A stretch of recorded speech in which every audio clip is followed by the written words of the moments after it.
gente bonita, muito bem-vindo ao programa Tá na Rede, povo lindo de Tocantins.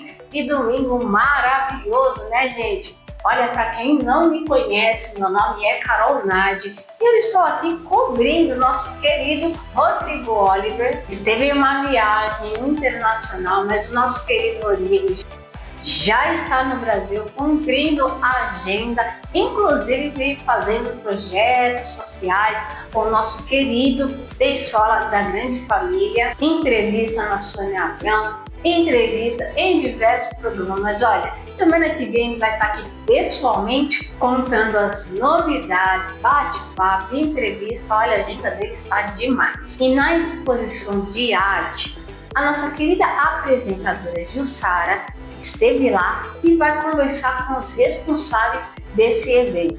É com você, Jussara.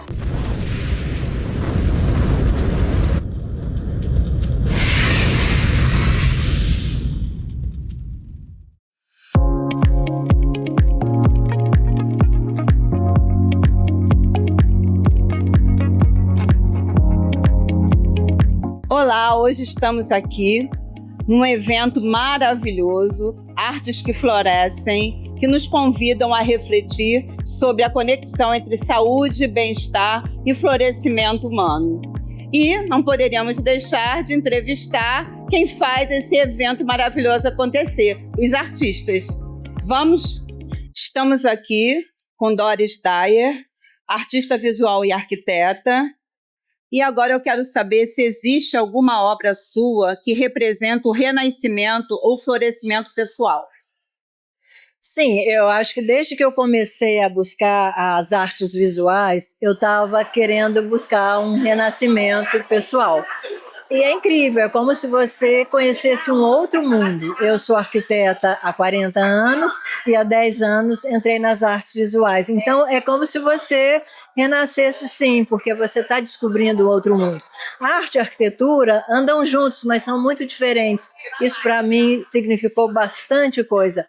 Me ajuda, inclusive, na arquitetura e no meu mundo novo que eu descobri. Leonardo, como é que é esse processo de comunicação, de conexão sua com a matéria, já que a sua obra requer, né, sensibilidade, tempo, dedicação? Então, o meu processo ele é totalmente intuitivo.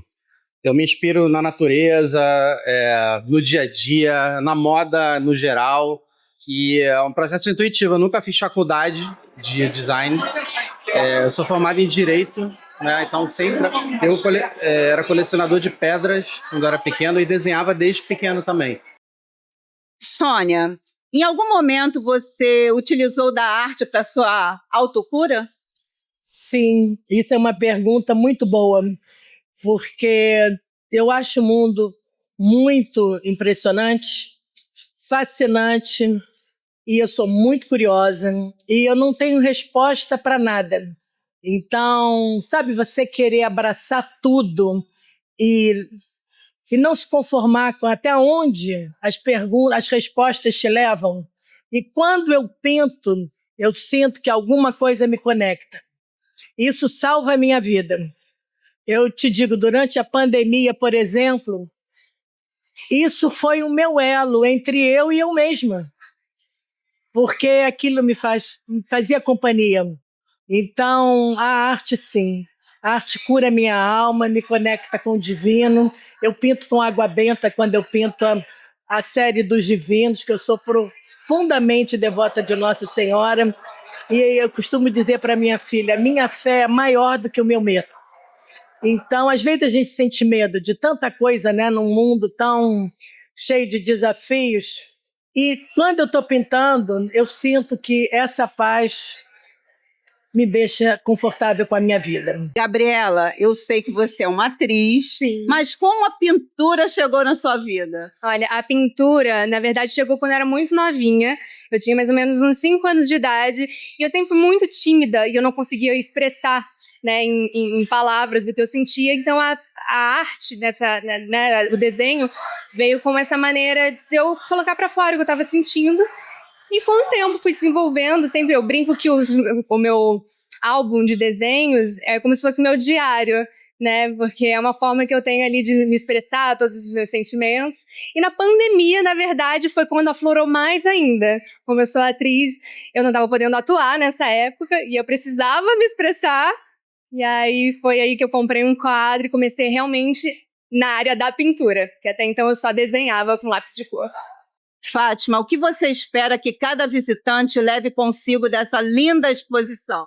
Então, essa exposição ela tem o intuito de tocar cada um de uma forma. Nós temos aqui um coletivo de mais de 30 artistas que cada um tem um processo de criação, né? Então, a arte é isso, cada um vai ter uma interpretação, vai ter um sentimento e vai ser tocado individualmente. O espaço cultural tem essa função de tocar as pessoas.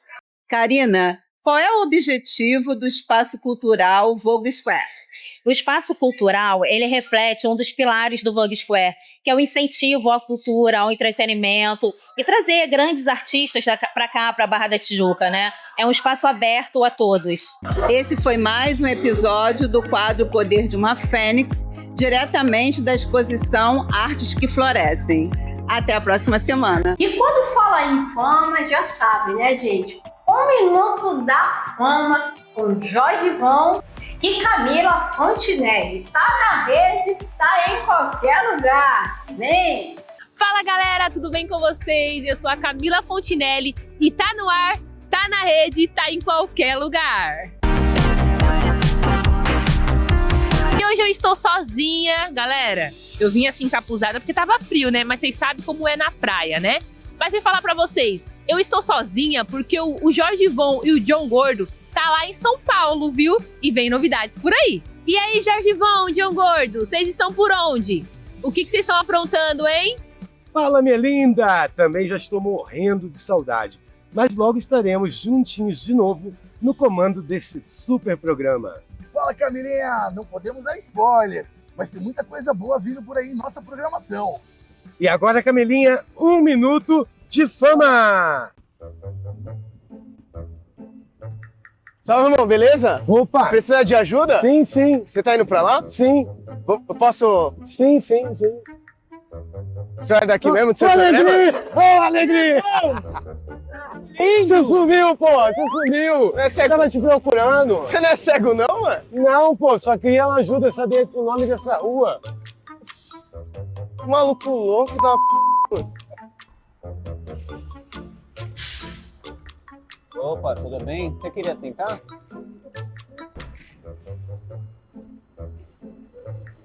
Vão! Peguemos mais um trono! Obrigado, irmão! Tá tirando, mano? Uma parada aí, mano, você chamando eu de trouxa, tá de brincadeira com a minha cara, mano? Tá maluco? Calma aí, irmão, calma aí. E esse foi mais um quadro 1 Minuto de Fama, com eles aqui que caíram na nossa pegadinha. Como que foi sua experiência do 1 Minuto de Fama? É engraçado. Os caras é resenha demais, esquece, mano. Participe você também. 1 Minuto de Fama. Ai, que bacana, gente. Eu dou muita risada com esse quadro 1 Minuto de Fama. Ô, Vão, cuidado pra você não apanhar aí, viu? Agora vamos com um giro do nosso patrocinador. Precisa conhecer a Balbino Excursões. Vem comigo, vem comigo. Aqui, ó. Aqui na Balbino Excursões, nós temos a excursão ideal para você. Você pode encontrar seu companheiro em São Roque, em Campos de Jordão, em Poços de Caldas, entre outros milhares de lugares que a gente tem aqui na agência. Será que neste dia dos namorados eu encontro meu tão sonhado companheiro? Olha, um companheiro eu não te garanto, mas uma viagem inesquecível pode contar com a gente que você vai ter. Precisa de um descanso? Os melhores passeios e diversão é na Balbino Excursões. Agora vamos lá com o John Gordo, que vai estrear no próximo domingo o quadro Sobe o Som Quebrada. Vamos lá ver? Acompanha aí. Estou aqui com o Fernando no ABC Paulista. Diz pra mim, Fernando, qual que é o programa que você gostaria de assistir no próximo domingo? É lógico que eu Sobe o Som Quebrada. Isso aí, comigo, John Gordo. Esse é o novo quadro comigo, John Gordo. Tá na rede, tá em qualquer lugar. John Gordo, parabéns! Esse quadro tá sensacional. Eu não vou perder por nada. Um beijo pra você. E agora vamos lá para Carapicuíba com uma super matéria do repórter Johnny Moraes com o secretário de Cultura da cidade em uma cobertura especial. Olha o vento aqui agora, galera. Não falei que o tempo daqui era louco? O Tá na Rede de hoje está em todos os lugares. Entrevista o secretário de Cultura aqui dessa cidade maravilhosa que é Carapicuíba. Para começar essa nossa entrevista, esse nosso bate-papo, por que professor Batata? E a gente, quando falava, o pessoal duvidava, e aí eu conseguia provar. E aí eu falei, tá vendo? É batata. Então tudo que eu falo é batata, ficou Ayrton Batata. E assino meus trabalhos com Ayrton Batata. Secretário, e para quem mora em outros estados, quer vir conhecer essa cidade fantástica? E nós temos praticamente 5 parques ecológicos. Nós temos também, além da aldeia, nós temos também a Fundação do Candário, né, Santa Terezinha, tem do charme nosso aqui, da nossa aldeia, que ela é de fato, das outras aldeias que tem em São Paulo, ela é uma das únicas ainda que está intacta e que contém ainda a tradição. Aí sim! Parabéns, Johnny Moraes, pela matéria e obrigado ao secretário, professor Batata, pela entrevista. Quero deixar um super beijo para a nossa equipe. E você, quer participar do nosso programa? Entre em contato agora mesmo com a nossa produção, número 11 98621 1439. Um super beijo e até o próximo domingo. E uma dica, se vier para Itanhaém, traga um casaco, hein, que o tempo aqui é assim. Tchau, tchau. Gabi, você por aqui? Olha só, gente, Gabi esteve no Teatro 4 acompanhando uma peça histórica.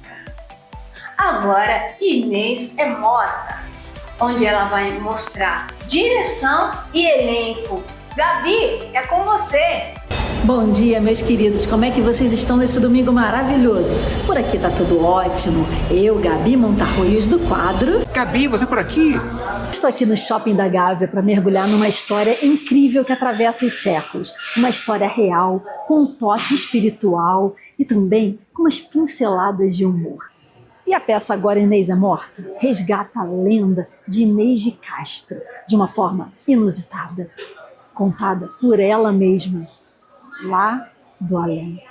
Mas quem é Inês de Castro? Inês foi uma nobre dama da Espanha. Prima de Dom Pedro, ela fez parte da corte de sua futura esposa. Mas quando Dom Pedro a viu, ele se apaixonou enlouquecidamente por ela, mesmo tendo que se casar com Constança. Quando Constança faleceu, Pedro mandou buscar Inês. O rei Afonso, pai de Pedro, teve muito receio da interferência da família Castro na coroa portuguesa. Ele começou a ouvir muito de seus conselheiros que seria um risco se Inês casasse com Pedro e viesse a ser rainha. E sendo assim, ele concordou em executá-la. E alguns anos depois, quando o rei Afonso faleceu, Pedro foi coroado. E sabe que ele exigiu? Que desenterrassem Inês, a colocassem no trono e a coroassem rainha. Acompanhe agora para uma conversa exclusiva com todo o elenco, com os criadores, organizadores dessa peça incrível, sensível, provocante e muito surpreendente. Ela não é uma comédia, né? Sim. Na verdade, o que a gente buscou foi, como ela é uma história muito pesada, a gente buscou trazer leveza. Sim. Então, e o humor foi o instrumento para trazer essa leveza, né?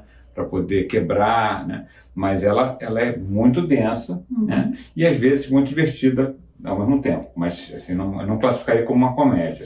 Não acho nem uma tragicomédia, eu acho que ela é um drama, uma tragédia com elementos de alívios cômicos e pontos para dar equilíbrio, né? No sentido de a história é muito pesada. Sim, para trazer leveza. Mas como a vida é, né? Sim, como a exatamente. vida é verdade. Teatro, de modo geral, todos os espetáculos, é uma experiência única para cada pessoa. Então, o que a pessoa leva depende do que ela tem de bagagem, do que ela tem de experiência de vida, o que aquela história vai tocar nela em particular, né?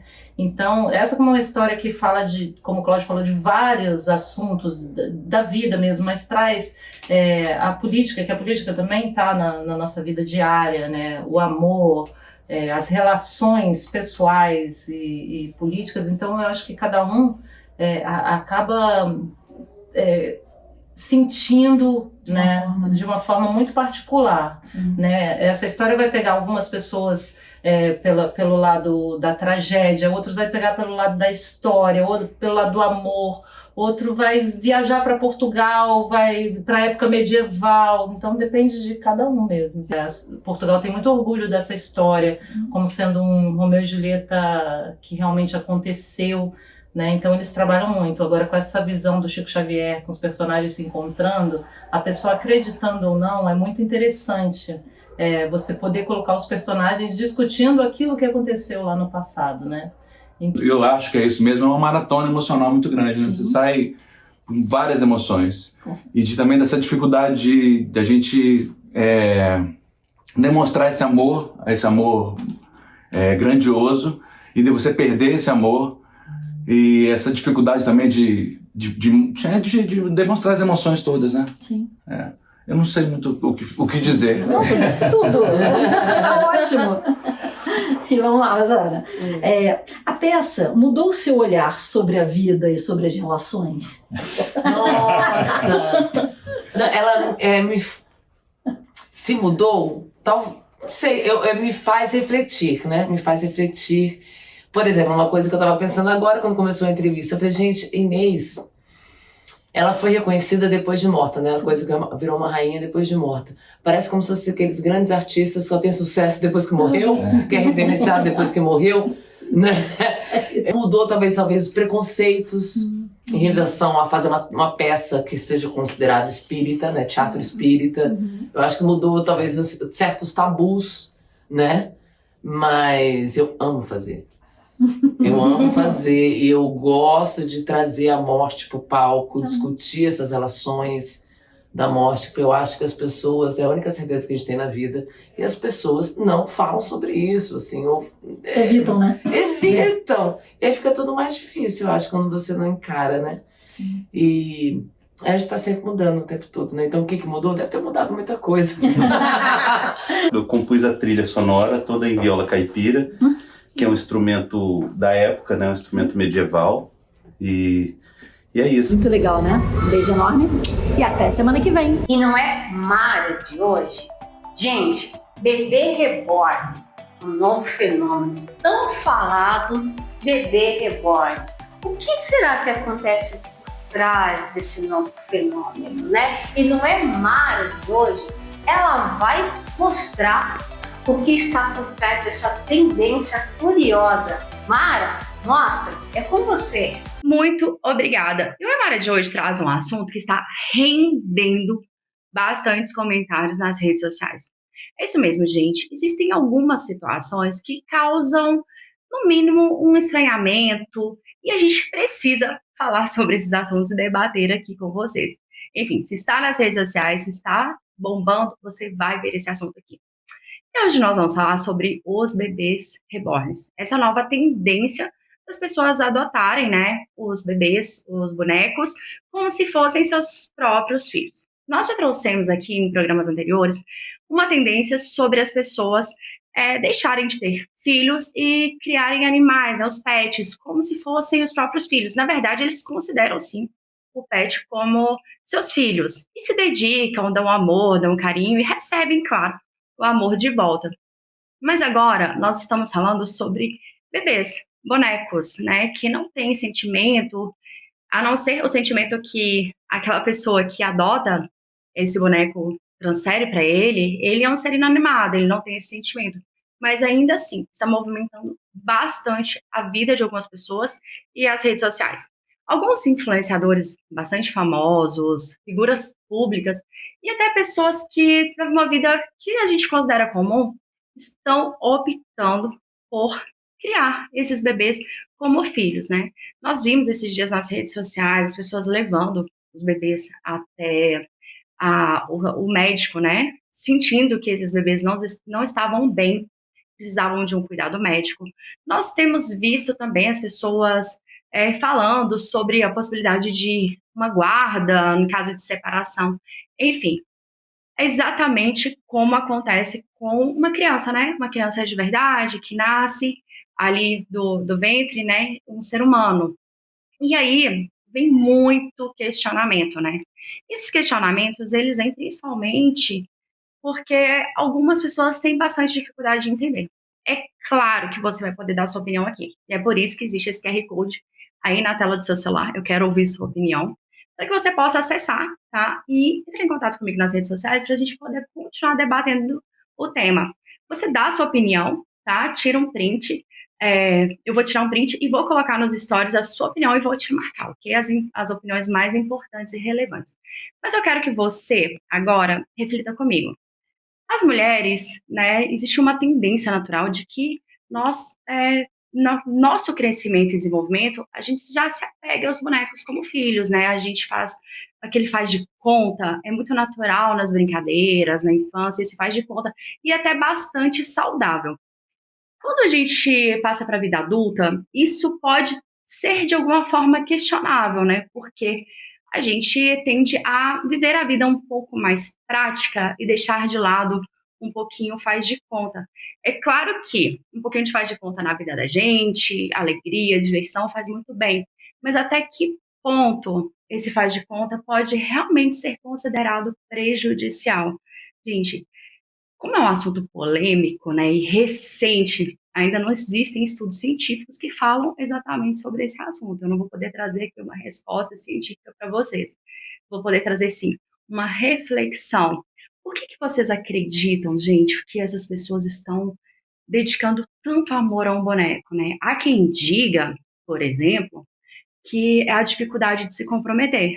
Porque mesmo que por algum momento essas pessoas estejam completamente comprometidas com esses bonecos, a responsabilidade financeira, a responsabilidade de amor, afeto, cuidado, que é para toda a vida com uma criança, ela é muito menor, né? Ela tende a ser considerada muito menor. Então, existe uma tendência, assim, de acreditar que nós não estamos prontos, né? Nós estamos sendo adultos, prontos para criar responsabilidade. Mas, por outro lado, existem também pessoas que estão extremamente carentes com relacionamentos superficiais e elas não conseguem se apegar às coisas e às pessoas. Então, a gente tem que olhar também para essa questão psicológica. O fato é que a sociedade está mudando, está se transformando rapidamente e as relações estão simplesmente se desenvolvendo de uma forma talvez inesperada. Mas eu volto a dizer, eu quero saber a sua opinião sobre o assunto, eu quero saber se você já sabia dessa nova tendência e o que você acha sobre isso. Aponte o seu celular para o QR Code que está na tela, vamos continuar esse assunto por lá, ok? Muito obrigada, até o próximo programa. E no Fama Stage de hoje, teremos a continuação do reality musical gospel no palco do Som do Céu. O Som do Céu não para, galera! É isso aí, 10 minutos de intervalo, porque estamos agora na terceira grade da primeira etapa. Quem será a maior voz do Brasil? Quem vai ganhar aí 5 anos de contrato com o Som do Céu? É isso, daqui a pouquinho, estamos de volta. Alô, Rodrigo Oliver, tamo junto. O Tá Na Rede não para, Som do Céu e Fama Stage. Tamo junto. Pois é real, por isso eu vivo o amor de Deus em minha casa, com minha família. Por isso eu canto sobre o amor de Deus em todo o tempo, todos os dias. E aleluia a você.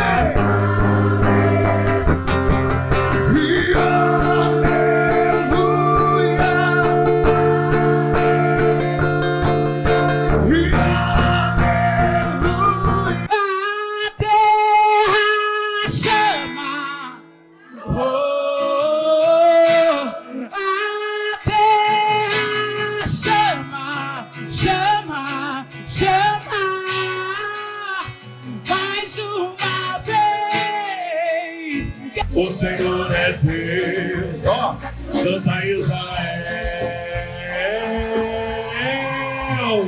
O Senhor é Deus. E uma coluna no meio da noite. Ao tempo pra tudo. E quem mandou você parar? E volte para o mar, e volte para o mar, e volte para o mar, que eu vou te esperar. Muitas fontes em meio ao deserto. Haverá nuvens que trazem chuvas de bênçãos. Ouça a voz, Deus te dá escape e livramento.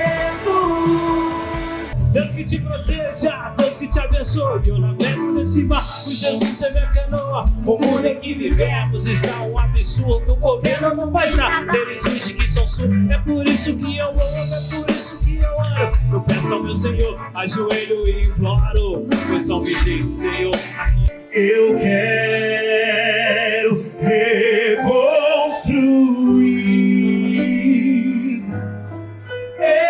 Eu vou regressar ao caminho, rever as primeiras obras, Senhor. Fazer a diferença até o coração para seu. Me ajuda, me sustenta, me dá graça. Tenho medo de ser mais um. Que vai mudar a sua história é hoje aqui.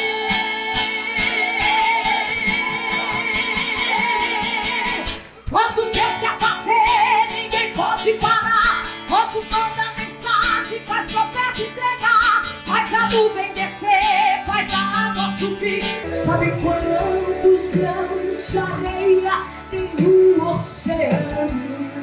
Ai, gente, o programa acabou, mas não fica triste não. A semana passa rapidinho. E semana que vem temos o nosso querido Rodrigo Oliver, tá? Vamos matar a saudade. Eu também tô com saudade do nosso querido Rodrigo. Mas olha, lembra, né? Não assiste sozinho não. Chama um amigo e curte esse domingo maravilhoso com a tua família. Muita paz e prosperidade para você. Até domingo que vem. O programa tá na rede. Tchau!